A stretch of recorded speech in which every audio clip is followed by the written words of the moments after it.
For today's video ay pupunta ako sa mga sikat na tourist spot na meron dito sa Metro Manila. Oo, tama ang narinig mo. Pupuntahan namin ang mga kilalang tourist spot dito sa Metro Manila para malaman kung worth it pa din bang magpunta sa mga ito. At sisimulan natin ang ating tourist spot destination Dito sa Luneta Park.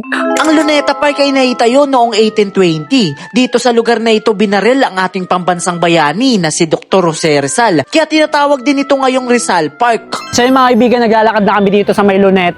At titignan natin tol, ngayon na lang ulit ako nakapunta dito eh. Libutin natin, tingnan natin kung ano yung mga nadagdag dito, kung ano yung mga meron dito. Naglibot na agad kami sa loob ng Luneta Park para makita kung ano na ang sitwasyon dito ngayon. No? Ngayon mga kaibigan, nandito tayo sa harap tol. Ito yung monument ni Rizal tol. Ayan o, yung panahon daw, dito daw binaril si Jose Rizal tol. No, nakakaano no, dito pala nangyari yun. Para nakaka-goosebumps na malaman na dito pala namatay si Dr. Jose Rizal. Pero ang ganda dito ng tanawin dito mga tol. Oo, maganda din talaga magpunta dito, lalo na kung mahilig kang mag-picnic. Dahil nga park ito ay maraming spot na pwedeng matambayan. Marirate ko to Luneta Park ng 7 out of 10.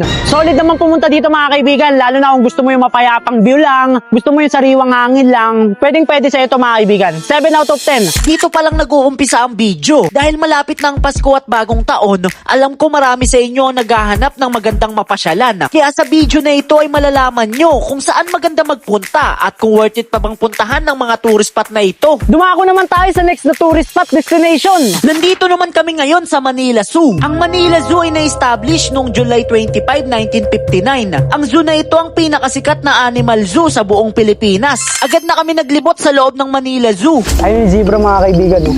Isa lang ata eh. Parang isa lang yung zebra. Laki oh. Parang pag lumabas to sa kamalinggan ito.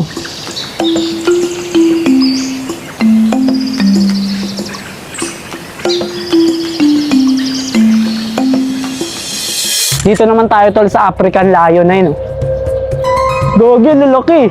Ayun tol oh. Boom. Holy shit. Oh. Yung isa yung maganda. Gogi, nakakatakot yung laki niyan tol oh. Dito ay nagulat kami dahil biglang nagbembangan ng dalawang layon. Ay nagagi, binarurot na. Binarurot na oh. Dito sa part na to mo, bilis. Binimbang na rin mo, kita mo. Ay, gogi yung titi. Mag-asawa pala sila. Yung lalaki, ay no, yung nakakatakot oh, may balahibo. Yung babae yung nakaiga. Pero yung lalaki nila tol, nakakatakot yung laki nila.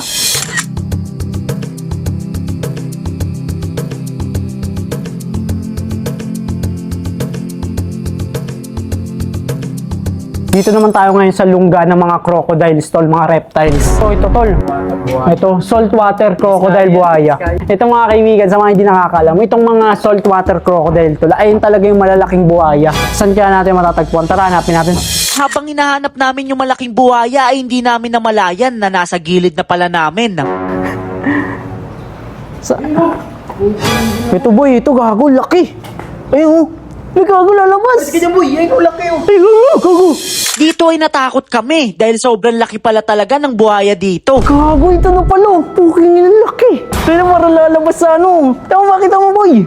Ayop yan. Saltwater crocodile, buhaya. Holy shit, kagyan, laki ng ulo. Nakakatakot lumapit tol kasi parang manipis lang to eh. Ito yung ulo niya, ito yung ano niya, buntot. Ayun tol oh. Oh. Ganun siya kalaki tol. Siguro mga ano to tol. 10 feet to, mga ganun, 12 feet. Ganun siya kalaki. Pinuntahan din namin ang katawan ng namayapang elepante na si Mali. Nabuhay siya ng 1980, namatay noong 2023. Ayun lang yung nag-iisang ano dito, elepante. 2023 pa namayapa si Mali pero nandito pa din ang katawan niya dahil ginamitan siya ng taxidermy service para ma-preserve ang katawan niya. Kaya nagsisilbi pa din itong main attraction ng Manila Zoo. Marirate ko ang Manila Zoo ng 9 out of 10. Napaka-solid pumunta dito mga kaibigan, lalo na pag may mga kasama kayong bata kasi mas may enjoy nila. Pero syempre pag first time mong pumunta dyan, lalo na kami, kagaya namin, first time lang kami nagpunta dyan, talagang nagugoosebumps din kami sa mga hayop tol, yung mga animals na nandyan. Kaya pag first time mo dito tol, talagang 9 out of 10 to tol, panalo. Ang kasunod naming pinuntahan ay ang Dolomite Beach sa Manila Bay. So yun mga kaibigan, nandito naman tayo sa may Dolomite Beach tol, sa may Manila Bay. Tara, punta tayo doon, tingnan natin kung ano ang sitwasyon sa Manila Bay. Let's go! Agad na kami nagpunta sa Dolomite Beach, kaso hindi namin inaasahan na sarado pala ang tourist spot na ito ngayong araw. Ito mga kaibigan, oh. Dolomite Beach, what the fuck?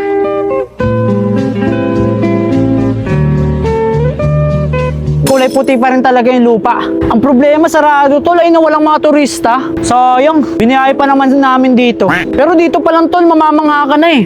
Ang ganda ng view, oh. Sobrang ganda din talaga ng view dito, lalo na pag palubog na yung araw dahil marerelax ka talaga. Ang sarap magtambay dito dahil sa view ng karagatan. Marirate ko tong Dolomite Beach, Manila Bay ng 6 out of 10. Kaya 6 lang kasi hindi namin napasok eh. Pero kung sakaling napasok namin to, panalo dito tol eh. Talagang ang ganda, akala mo nasa ano ka, ibang planeta ka, nasa ibang bansa ka. Napakalinis.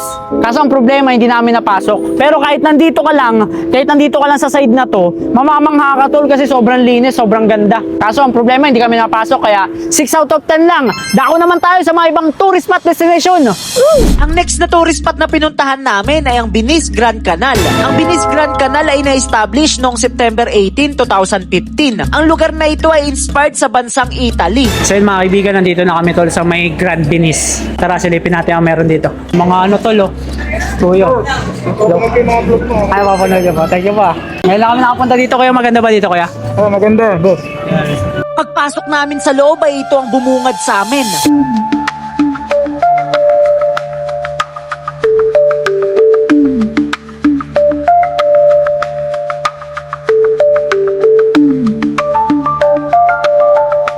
Pag nandito ka mga kaibigan, hindi mo isiping nasa Pilipinas ka sa sobrang ganda. Yung mga store dito mga kaibigan, talagang hindi pangkaraniwan sa Pilipinas, tol.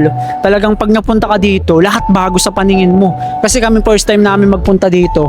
Kaya talagang parang nakaka-goosebumps, tol. Ang ganda. Ang linis ng paligid, nakaka-chill. Ibang-iba talaga yung ano dito, tol, ambience, tol. Talagang kung gusto mo mag-relax, dito ka na pumunta. Solid, lupit. Sobrang namangha talaga kami sa lugar na ito. Hindi mo aakalain na nasa Pilipinas ka lang dahil parang nasa Italy ka na pag nandito ka. So yun mga kaibigan, napaka-solid dito tol. Wala akong masabi dito sa lugar na to. Talagang pag first time mo pumunta dito, kakaiba talaga yung ambience tol, sobrang lupit. Kaya marirate ko tong Venice Grand Canal ng 10 out of 10. Napaka-swabe dito tol. Kung tatanggalin mo yung isip mo na nasa Pilipinas ka, akala mo nasa Italy ka na tol. Ganun siya kalupit. Gayang-gaya niya talaga sa Italy tol. Di mo akalain na nasa Pilipinas ka pa pag nandito ka eh. Kung wala lang mga nagtatagalog dito, akala mo nasa ibang bansa ka na tol, akala mo nasa Italy ka na. Kaya napaka-solid dito, wala akong masabi.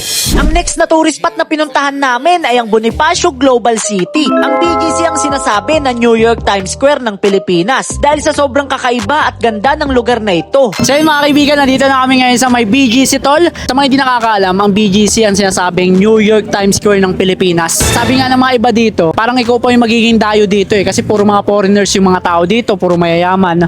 Kaya nandito kami ngayon mga kaibigan, lilibutin namin to. At tingnan natin ang mga meron dito sa BGC. Ladies and gentlemen, welcome to New York City.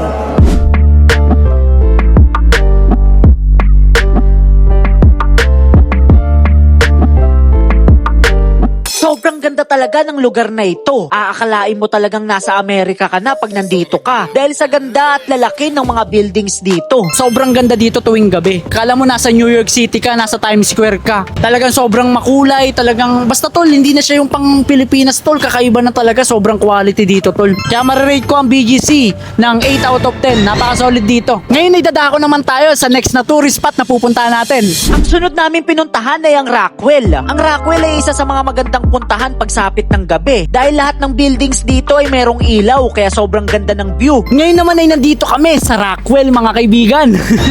Kaya siya isa sa mga tourist spot na napuntahan namin. Kasi dito tol, kung usapang city lights lang, ito na yung hinahanap mo. Kasi kung mapapansin mo yung paligid natin tol, lahat dito kulay dilaw, lahat ng mga building dito, siguro nagkaisa sila na lahat ng building dito lagyan ng kulay dilaw. Kaya kahit sa sobrang layo pa tol, kahit 5 kilometers pa yung layo mo sa Rockwell, makikita mo na yung mga ilaw. Hindi na nga lang 5 kilometers tol, siguro mga 10 kilometers, kitang-kita mo na kasi yung mga building ditong malalaki, talagang may ilaw ay yung pakita mo. Pati yung overpass tol, nilagyan nila ng pakulay tol, di ba? Marami mga pupunta dito para mag-pictures kasi napakaganda talaga tol, kumbaga aesthetic, di ba? Gaya ng sabi ko, kung naghahanap ka ng city lights, ito na yung mismong city lights na hinahanap mo. Kasi puro ilaw dito tol eh, puro mga ilaw talaga.